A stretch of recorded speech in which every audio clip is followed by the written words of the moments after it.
के चैनल के माध्यम से जो भी लोग हमको सुन रहे हैं उनको भी बहुत बहुत स्वागत। देखिए, औरंगाबाद का जो जल संकट है वो औरंगाबाद के लिए बहुत बड़ी समस्या है। सारे लोग परेशान हैं। लोग इस इंतज़ार में हैं कि कौन आएगा और हमको इस त्रासदी से हमको निजात दिलाएगा। देखिए, ये बहुत बड़ी समस्या है, ज्वलंत समस्या है। इस पे सभी लोगों को मिलजुल कर संज्ञान लेना चाहिए, क्योंकि आज जो पिछले विगत 5-7 वर्षों से लगभग 12-13 वर्ष हुए हैं श्री सीमेंट को खुले हुए, और हमको जहाँ तक याद है 3 साल के बाद से ये हंगामा शुरू हो गया था श्री सीमेंट के प्रति कि यहाँ का लगातार जो जल का स्तर है वो गिरता जा रहा है, और उसके प्रति लोगों का आंदोलन, जनप्रतिनिधियों का आंदोलन कह लीजिए इसको आंदोलन लोगों का नहीं कहा जा सकता है, क्योंकि लोगों का जब आंदोलन होगा तो उसको संभालना बड़ा ही मुश्किल हो जाएगा। और उस वक्त से लगातार आंदोलन चल रहा है, और इस आंदोलन में मैंने यही पाया है अभी पिछले दिनों से मैं कुछ राजनीति से जुड़ा हूँ, और जब से जुड़ा हूँ तो मैंने ये अनुभव किया है कि अभी तक औरंगाबाद में श्री सीमेंट के नाम पर लोगों को बरगलाया जा रहा है, लोगों को बेवकूफ़ बनाया जा रहा है। सरकार के द्वारा अपनी नाकामियों को छुपाने के लिए जल दोहन के नाम पर कुछ लोगों के दिमाग में भरा जा रहा है। ये बिल्कुल ठीक नहीं है, ये जनहित का बिल्कुल कार्य नहीं हो सकता है। लेकिन आज का परिवेश ऐसा है कि आज लोग, जो आम जन है, वो आंदोलन पर उतारू हैं। अब वो समय आ गया है कि जब जनता जागरूक होकर और नेताओं को छोड़कर और खुद अपनी समस्या के समाधान के लिए निकलेगी। इसलिए मैं तमाम जनप्रतिनिधियों से, जो सरकार में भी बैठे हैं और उनके जो लोग हैं, यहाँ पर जल दोहन के नाम पर जो राजनीति कर रहे हैं, उनसे मैं आग्रह करूँगा कि वो राजनीति ना करें, बल्कि सब लोगों को मिलजुल कर एक साथ इस समस्या से निराकरण के लिए काम करना चाहिए। क्योंकि मैं जहाँ तक देखा हूँ, एक और मैं बात आपको बता दूँ कि औरंगाबाद में जो ये श्री सीमेंट प्लांट है, इससे लगभग राजनीतिक लोग लाभान्वित हैं। ये जनता जानती है, इसको छुपाने की बात नहीं। अब का जो परिवेश है, जनता सब कुछ स्पष्ट सुनना चाहती है। अगर आप किसी चीज़ से लाभान्वित हैं तो वो जनता जानती है, आपको छुपाने से कोई मतलब नहीं बनता है। आप उनके बीच जब जाएंगे ना, तो जनता ये सवाल आपसे करेगी कि क्या आप वहाँ से लाभान्वित नहीं होते थे, और आप अपने लाभ के चलते पूरे औरंगाबाद के तमाम जनता को पूरा त्रस्त किए हुए हैं। इसलिए मैं सभी जनप्रतिनिधियों से भी आग्रह करूंगा कि अब इस पे राजनीति ना हो, अब इस पे काम किया जाए। सरकार में बैठे लोग जब आंदोलन करने की बात करेंगे तो जनता बेवकूफ़ है, वो नहीं समझ रही है कि आंदोलन, सरकार में बैठे लोग वो तो चाहेंगे, तो जब चाहेंगे उसका जो नॉर्म्स है, उस नॉर्म्स को बाहर ला सकते हैं और जनता के बीच में रख सकते हैं। आखिर आज तक 7 सालों में नॉर्म्स को, जो कंडीशंस राज्य सरकार के साथ इनके प्लांट का तय हुआ है, उसको जनता के बीच में लाते क्यों नहीं? अगर कहीं किसी तरह की बात आती है कि उनको सोन नदी से पानी लाना था, सबसे पहली बात तो ये है।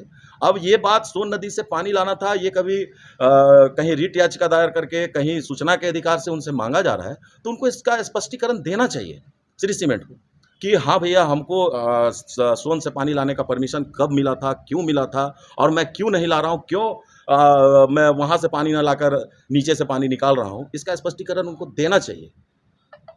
देखिए, हम लोग भी इस धरातल के ही लोग हैं।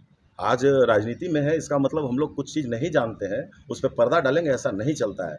सारे लोग लाभान्वित हैं, किसी का वहाँ ठेकेदारी चलता है। जब आवाज़ उठी है, आप एक चीज़ देखोगे, आप लोग भी यहाँ पत्रकारिता काफ़ी समय से कर रहे हैं। जब आवाज़ उठी है, वो गर्मी के टाइम में ही उठती है, और वो आवाज़ ठंडा आते-आते दब जाती है। क्योंकि जो श्री सीमेंट के प्रबंधन के जो लोग हैं, वो लगातार लोगों से संपर्क में आ जाते हैं, और संपर्क में आने की वजह से वो उनको लाभ पहुंचाते हैं, और लाभ के कारण से वो चुप हो जाते हैं। लेकिन अब ऐसा चलने वाला नहीं है। अब बात जनता तक आ चुकी है, पब्लिक के नज़र में आ चुका है कि कौन जनप्रतिनिधि और कितने लोग उससे लाभान्वित हैं। ये सारे लोगों के ज़हन में है, बस प्रमाण आने का देर है। मैं लगा हुआ हूँ इसका प्रमाण लाने में, और जिस दिन प्रमाण हमको मिलेगा, मैं आपको पूरे मजबूती से आश्वस्त करता हूँ कि सबसे पहले मैं तथ्यों को जानूंगा।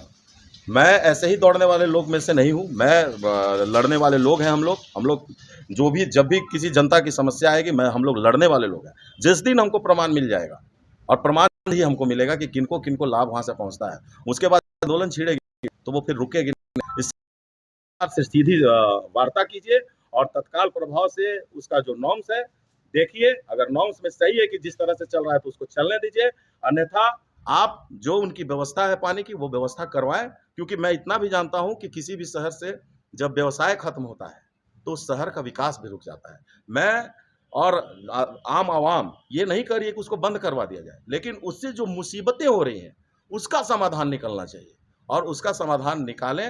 और सभी जनप्रतिनिधियों से आग्रह है कि अगर जनता को इस जल दोहन से अगर आराम नहीं मिलता है तो सभी लोग सड़कों पे आए, और सड़क पे आके, और आंदोलन से क्या नहीं हो सकता, आंदोलन से तो बहुत बड़ी बड़ी बात हो रहा है। 4-4 बोरिंग आप मिडिल क्लास तो परेशान है, कहाँ से कराएगा, नीचे चला गया, कहाँ से कराएगा। महंगाई इतनी बढ़ गई है और लगातार अगल बगल में लोग देख रहे हैं कि 3-3 बोरिंग लोग करवा रहे हैं और फेल कर जा रहे हैं, और एक जिसके पास आर्थिक संसाधन कम है वो एक ही बोरिंग करवाने में सक्षम है, वो भी किसी तरह से कहीं से संसाधन जुटाकर, तो वो डर जा रहा है कि 3 बोरिंग जब फेल कर गया तो क्या लगता है कि हम 1 बोरिंग कराएंगे और मेरा पानी निकल जाएगा। इसी डर से वो परेशान है। इसके लिए किसकी जवाबदेही समझते हैं आप? देखिए, सबसे पहले तो राज्य सरकार की जवाबदेही है, और दूसरा जिला प्रशासन की, और तीसरा जितने भी जनप्रतिनिधि उससे लाभान्वित हो रहे हैं, जिन्होंने जनता को वादा किया था, जनता को विश्वास दिलाया था कि हम आपके साथ सोएंगे, आपके साथ जगेंगे। जनप्रतिनिधि सेवक होता है, जनप्रतिनिधि राजा नहीं होता है। आपको 5 साल के लिए जनता सत्ता देती है, आप अगर सत्ता के सुख में अपने आप को विलीन कर देंगे तो आने वाले 5 साल के बाद जनता ऐसा जवाब देगी ना कि आप अपनी जवाबदेही जल्दी से जल्दी तय कर लीजिए कि हमारी जवाबदेही जनता के प्रति क्या है। और आप अभी भी समय नहीं गुजरा है, सारे जनप्रतिनिधि जागिए और जाग के जनता का जो समस्या है उसका निराकरण कीजिए।